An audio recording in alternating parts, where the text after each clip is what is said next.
Notre tout premier invité nous a rejoint sur ce plateau, M. Diodele Moucha Galoucha. Bonjour et bienvenue. Bonjour beaucoup, Marlette. C'est un réel plaisir de vous retrouver dans ce format de Kinshasa Direct. Et avec vous, on va d'ailleurs parler de cette rencontre, de ce consortium des ONG des droits de l'homme tenu la semaine dernière. Vous vous êtes réunis. L'objectif, c'était quoi exactement?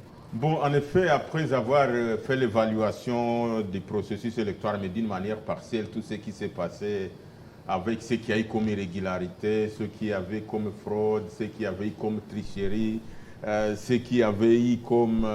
au finish de ces simulacres des élections, on a pu réfléchir pour anticiper sur un certain nombre, effectivement, de forfaitures qui risquent encore de se répéter de la même manière que ça s'est passé aux élections directes du premier degré. Alors nous avons essayé de prévenir et d'anticiper sur ces conflits du second degré, d'autant plus que les conflits du second degré ou les élections au second degré produisent plus de conflits à la base au regard des candidats députés provinciaux, mais plus sur la cooptation des chefs coutumiers. Parce que, comme vous savez... Le cas des sénatoriales. Exactement. C'est à marge des sénatoriales et des gouverneurs. Alors, il y a des malins, il y a des gens qui ont... Je ne sais pas si est-ce que c'est l'inattention, est-ce que c'est avec la complicité de la CENI, mais il faut quand même signaler que la CENI n'a pas respecté certains instruments juridiques en matière de cooptation, en matière de désignation, en matière de validation des chefs coutumiers. L'objectif de ceux qui sont en train de tourner sur ça, c'est de pouvoir influer sur l'Assemblée provinciale pour avoir des voix de surplus ou pour avoir des voix rassurantes. Commencez d'abord par expliquer comment ça se passe pour le sénatorial. Bon, pour les sénatoriales, ça se passe que chaque province a un quota de 4 députés, 4 sénateurs qu'il faut avoir pour chaque province. Évidemment, la ville de Kinshasa en a plus. Alors, comment ça va se passer? Les candidats sénateurs vont se présenter les uns sur les listes de leurs partis politiques ou regroupements de la même manière que ça s'est passé. Les autres, effectivement, il y aura des indépendants. Alors, en principe, les élections au second degré, et d'ailleurs, ça sera parmi des réformes qu'il faudra faire, un parti ou une plateforme qui a déjà un poids électoral en termes d'élus provinciaux, d'office, il est supposé que cette plateforme doit également avoir déjà un sénateur. Parce que ceux qui vont élire au second degré, les électeurs, ce sont les députés provinciaux. Et donc, les députés provinciaux d'un parti politique X, en principe, ne doivent pas élire pour un parti politique Y. Puisque si c'est X qui a eu autant de députés provinciaux, donc il aura aussi un nombre de sénateurs au prorata du nombre de députés provinciaux. Exactement. Ça, c'est sur le plan politique. Maintenant, la loi prévoit qu'on doit coopter sur toute l'étendue du territoire national 72 chefs coutumiers. Alors, les chefs coutumiers, là, ils vont être désignés par rotation dans chaque entité, en termes de chefferie, en termes de groupement, selon la loi 0015 de 2015, ça se fait par rotation. C'est-à-dire une chefferie ou une province où on doit coopter des chefs coutumiers, il faut que deux proviennent de deux territoires. La législature prochaine, on passe sur d'autres territoires, donc ça doit se faire par rotation. Et les chefs coutumiers, là, ils ne sont pas liés par un mandat ou par une redevance politique. C'est-à-dire ils ne dépendent pas d'une autorité morale quelconque, ils sont considérés comme des indépendants qui doivent essayer de faire des forces tampons. Maintenant, les malins anticipent pour pouvoir contribuer, pour pouvoir participer, pour pouvoir influer même à la désignation des chefs coutumiers de son obédience en lui garantissant qu'il les fait passer. Une fois les chefs coutumiers à l'Assemblée provinciale, il va lui donner des voix comme sénateur ou comme gouverneur. L'enjeu, c'est tout ça. Et malheureusement, la CENI dans tout ça aussi, parce que c'est la CENI qui a l'obligation de pouvoir non seulement convoquer la plénière qui doit valider la désignation de ces chefs, mais aussi elle a l'obligation de se rassurer que ce sont des vrais chefs qui ont été désignés. Il y a deux manières de le faire. Il y a un document qui doit venir du ministère de l'Intérieur, soit par arrêté ministériel, qui institue les chefs, ou bien il y a des chefs qui sont connus par lignée chefale, par lignée régnante ou par les mécanismes de désignation locale. Malheureusement, il se fait qu'il y a des malins qui se font passer comme des chefs coutumiers, qui se font adopter et finalement qui se font valider à l'Assemblée provinciale. Or, nous savons que les chefs, une fois validés à l'Assemblée provinciale, alors qu'ils ne représentent pas les pouvoirs coutumiers réels, ça va se répercuter directement sur les communautés locales. Et vous savez, Maman Arlette, que là, c'est encore grave.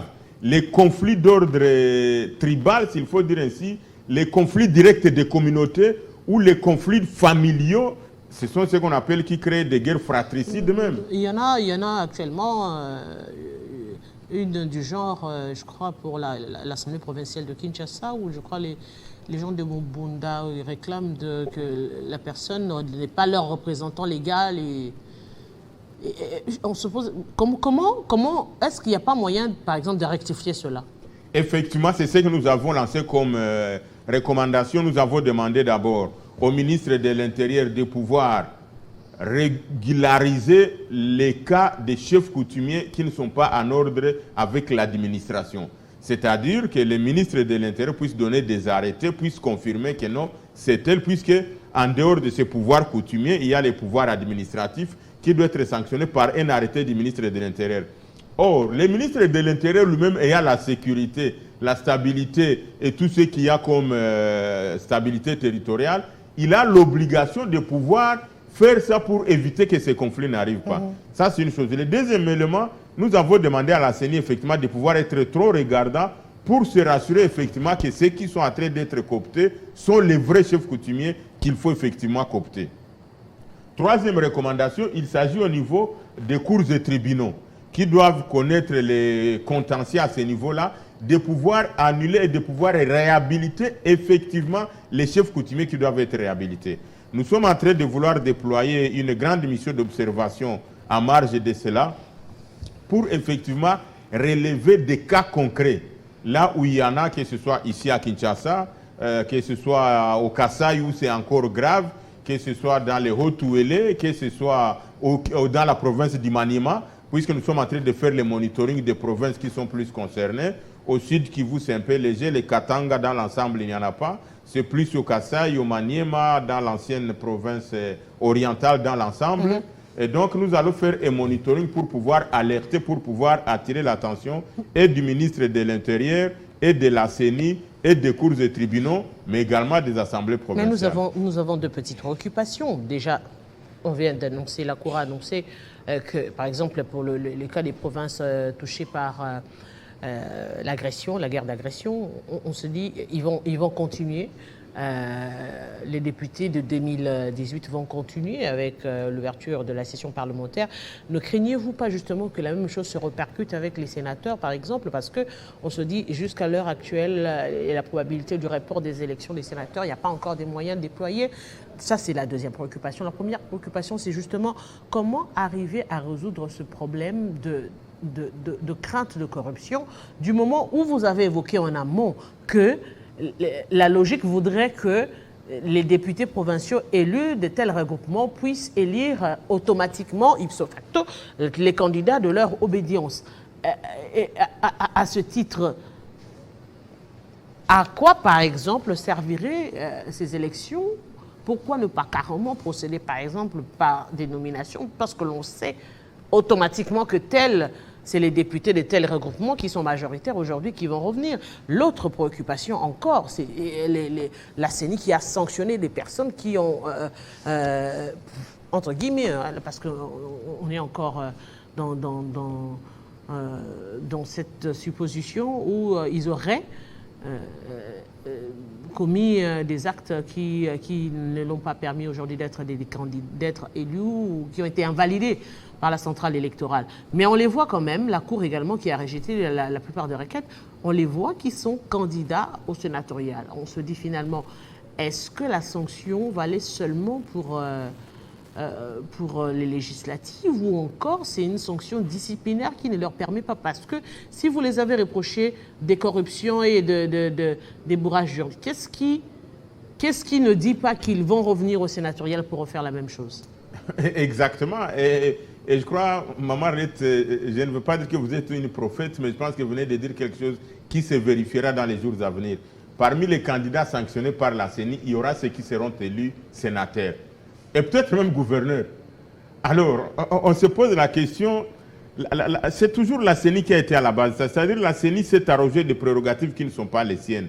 Dès lors que la CENI s'est arrogée des prérogatives, et la CENI continue non seulement à s'arroger des prérogatives qui ne sont pas les siennes, en passant à la sanction des personnes sans pouvoir obtenir des preuves matérielles pour qu'ils puissent subir maintenant des sanctions légales ou des contraintes. La CENI s'est donné les prérogatives de pouvoir faire une fuite en avant. C'est-à-dire en déclarant les 82 députés en candidat invalidés, la CENI n'a pas pris le courage d'aller au-delà de cela.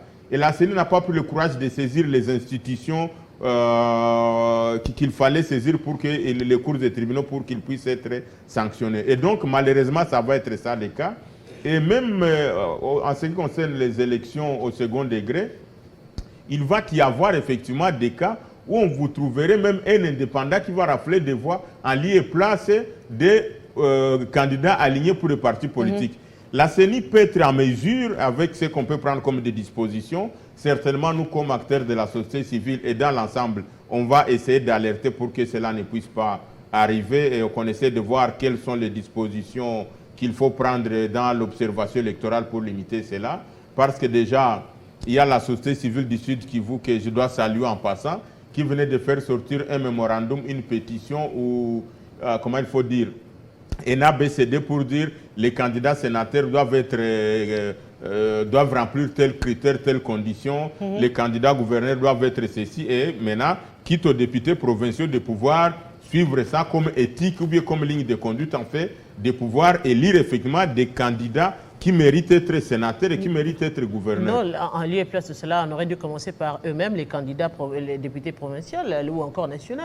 Pourquoi ce critérium ne viendrait que pour les sénateurs et les gouverneurs? Alors que l'on sait que la base voudrait, dans cette logique-là, c'est avoir un critérium pour les députés provinciaux, pour les députés nationaux, parce que les députés provinciaux déboucheraient sur l'élection des sénateurs et des gouverneurs. Effectivement, vous avez raison, Arlette, parce que ça devrait être comme ça. Mais ce que nous avons vécu n'a pas permis à ce qu'on puisse y arriver. Maintenant, qu'est-ce qu'on est en train de faire? Des éléments qui justifient cela, et d'ailleurs, ce qui était parmi les motifs de notre conférence, notre point de presse, c'est-à-dire les élus au second degré sont les élus des élus. C'est-à-dire, si vous êtes un élu d'élu, donc vous devrez quand même avoir au moins une certaine notoriété et on suppose que vous êtes quand même la personne qui devrait servir de référence pour... D'ailleurs, ce n'est pas pour rien. On a l'habitude de l'appeler la chambre des sages. Voilà, la chambre des sages. Donc, un sénateur quand même ne doit pas être quelqu'un qui doit être essuyé par la corruption, ça ne doit pas être qui est passé par des irrégularités, par des voies de raccourcis, puisque c'est la chambre haute, effectivement, c'est la chambre de la sagesse. Et on ne veut pas qu'on puisse avoir quand même un parlement qui reflète l'image des hommes corrompus, qui reflète l'image des hommes qui sont passés par des voies inappropriées, parce qu'à ce moment... Est-ce que les calculs ne sont pas déjà biaisés? Non, les calculs sont déjà biaisés. Je dois le dire malheureusement, Arlette, je l'avais dit une fois qu'on s'accommode malheureusement avec le mal. Puisque chacun de nous, déjà, en voyant un certain nombre de députés, chaque fois on va dire assemblée on est corrompu, assemblée on est qui sont passés par des voies autres. Mais on aimerait quand même que du côté du Sénat, on puisse avoir un minimum de garde-fous pour qu'on puisse avoir effectivement des sénateurs qui méritent et qui sont passés par des voies. L'avantage, c'est quoi d'avoir des sénateurs qui méritent? Parce que l'on sait par exemple que c'est l'exécutif, par exemple le législatif, c'est les députés nationaux qui sanctionnent, c'est la chambre basse qui sanctionne, la chambre haute c'est plus en termes d'évaluation, en termes de proposition, il n'y a pas de sanctions. L'avantage, l'intérêt voudrait plutôt qu'avoir des députés nationaux avec beaucoup de sagesse, avec beaucoup d'intelligence, avec beaucoup d'état de critique, être un peu plus rigoureux au niveau des nationaux parce que c'est eux qui sont appelés à sanctionner l'exécutif ou encore à faire des propositions justement pour interpeller l'exécutif. Tout à fait. Effectivement, il ne s'agit pas seulement des sénateurs. N'oubliez pas qu'il s'agit également des gouverneurs qui sont appelés à la gestion des provinces. Donc, si on fait un mauvais choix à ce niveau du second degré, et les gouverneurs risquent d'avoir aussi des gouverneurs corrompus ou des corruptibles ou des gouverneurs qui ne méritent pas. C'est là où se trouve tout l'enjeu des élections du second degré en termes de gouverneurs. Les sénateurs, effectivement, tout en état de la Chambre haute, ils représentent leur province. Or, tout en ayant un mandat national, ils doivent veiller sur ce qui doit se passer dans des provinces parce une fois que les provinces ne sont pas bien représentées, où il n'y a pas de suivi, il n'y a pas des actions de développement, il n'y a pas de réponse aux attentes de la population en termes locaux sur le terrain, donc ça va encore créer plus de problèmes. Et d'ailleurs, on est en train de le voir aujourd'hui, au Nord Kivu, on a appris que l'Assemblée provinciale, le bureau d'âge n'a pas été en mesure de fonctionner aujourd'hui, tout simplement par manque de moyens. Et donc, si déjà on commence à voir des choses pareilles, qu'en sera-t-il? J'avais averti sur des conseillers communaux où il n'y a pas de budget pour ça. J'avais dit que la CENI avait fait une mauvaise... La CENI n'a pas aidé la République. La CENI n'a pas aidé à la consolidation de l'État parce qu'avec les élections municipales, il créera plus de problèmes à la base parce que pour les dysfonctionnements, ça sera difficile. Non seulement c'est en inadéquation avec la loi sur les entités décentralisées en termes d'avoir un nombre volumineux des organes délibérants à la base que l'État ne saura pas prendre en charge pour le moment, ce qui va créer un problème dans le dysfonctionnement de l'État. Et là, malheureusement, Arlette, nous avons un pays où on ne s'intéresse pas aux problèmes les plus profonds sur son fonctionnement. Alors, quelle serait la solution? Les conclusions la CENI a entraîné le pays dans un dysfonctionnement de l'État total. Et ces organes-là délibérés à la base ne vont pas fonctionner. Je pèse bien les mots, je l'assume. Et 2 mois, 6 mois, 2 ans après, je reviendrai sur ce plateau pour le dire.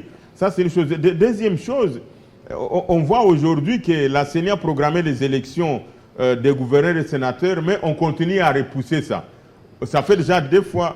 Entre-temps, on se dit le 15 mars, c'est pour bientôt. Est-ce que, par exemple, on se dit, s'il y a rentrée parlementaire, on suppose que les sénateurs de la mandature passée continuent?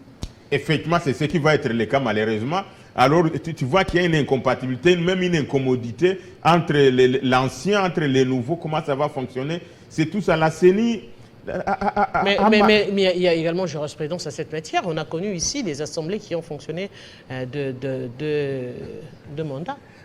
Madame, comme vous l'aviez dit en annonçant, je suis expert en matière électorale, la bonne réussite des élections, de la tenue des scrutins, c'est la planification. Or, vous ne pouvez pas faire la planification sans être assuré des moyens. Même l'administration simple, ceux qui apprennent les cours de l'administration. Il y a les 6 étapes, là, prévenir, suivre, évaluer, tout ça.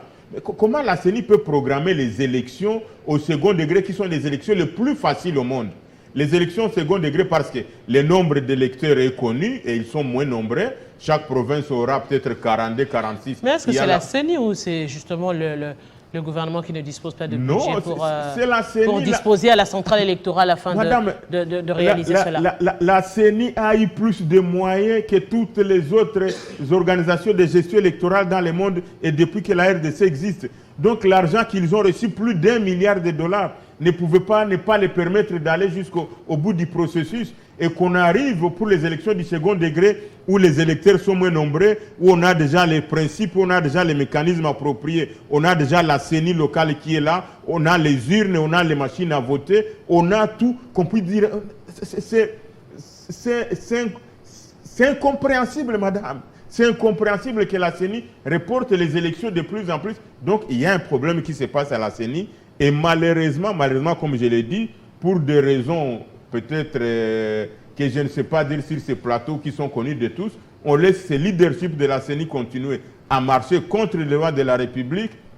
On laisse les membres de la CENI continuer à narguer l'ensemble de la nation. On laisse les membres de la CENI continuer à faire les dysfonctionnements, à dérégler le fonctionnement de l'État et malheureusement à faire jeter l'opprobre sur l'ensemble de la nation congolaise. Mais alors, dites-nous par exemple, je vais quand même effleurer cela parce qu'on va évoquer ça sur la deuxième thématique, au cas où le Sénat continuait. Qu'adviendra-t-il par exemple des candidats qui ont été dans la mandature passée membres du Sénat et qui actuellement ils ont été par exemple élus députés nationaux et qui ont validé leur mandat, dont leurs mandats ont été validés au niveau des assemblées provinciales? D'office, il y a incompatibilité. Assemblée nationale. Oui, il y a incompatibilité. Dès lors qu'ils ont déjà opté pour l'Assemblée nationale, ils ne peuvent plus revenir au Sénat. Donc leurs suppléants vont normalement. Leurs suppléants de la mandature passée. Oui. Leurs suppléants de la mandature passée vont être validés parce qu'ils rentrent toujours dans cette législature-là et pas la nouvelle législature. Ce qui va se passer, donc je crois que ça ne posera pas beaucoup de problèmes. Mais au-delà de tout ça, Madame Arlette, j'ai toujours dit, et nous l'avons dit d'ailleurs au niveau du panel, qu'il est important qu'on puisse jeter les bases sur la cohésion nationale. Parce que tant qu'on a, tous ces dysfonctionnements, on a tous ces flous artistiques, on a toutes ces imbroglios-là, on a toutes ces inadéquations-là, on a toutes ces incommodités dans le fonctionnement de l'État, et c'est la nation qui est en train d'en pâtir.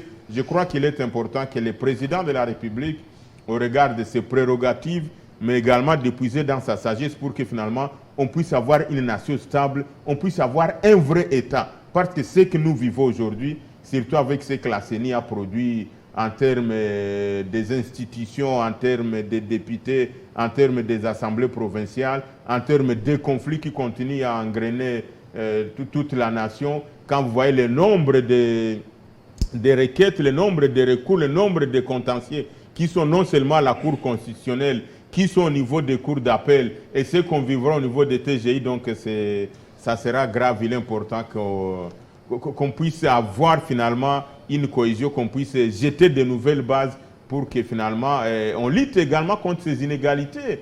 Parce qu'il est inadmissible, Madame Arlette, qu'un député gagne 21 000 $, on parle de maintenant qu'ils vont aller à 33 000, et qu'il y ait des gens qui gagnent 100 $, alors que nous sommes dans un même pays, nous avons une même marmite, nous avons une même casserole nationale, nous avons les mêmes richesses, nous avons les mêmes droits, nous sommes des Congolais au même titre, mais qu'il y ait ces inégalités-là, qu'il y ait cet écart. Et je ne vois pas, si avec cette législature, je ne vois pas qu'avec la configuration actuelle, on puisse être en mesure de régler ça si on ne passe pas par une refonte totale de ce que nous vivons aujourd'hui pour une nouvelle nation. Monsieur Moucha Galoucha, je vous dis grand merci. Je rappelle que vous êtes expert en matière électorale et membre de la société civile. Et justement, revenez sur les conclusions, sur les analyses faites à travers ce consortium des ONG de droits de l'homme en République démocratique du Congo, justement sur la question électorale. Merci beaucoup et c'est un plaisir d'être reçu encore une fois de plus par vous. Alors on va continuer avec vous justement pour parler des élections. Oui, comment les bureaux vont-ils fonctionner? Qu'est-ce qui se passe actuellement face à cette situation? On reçoit M. Armand Moukoulou.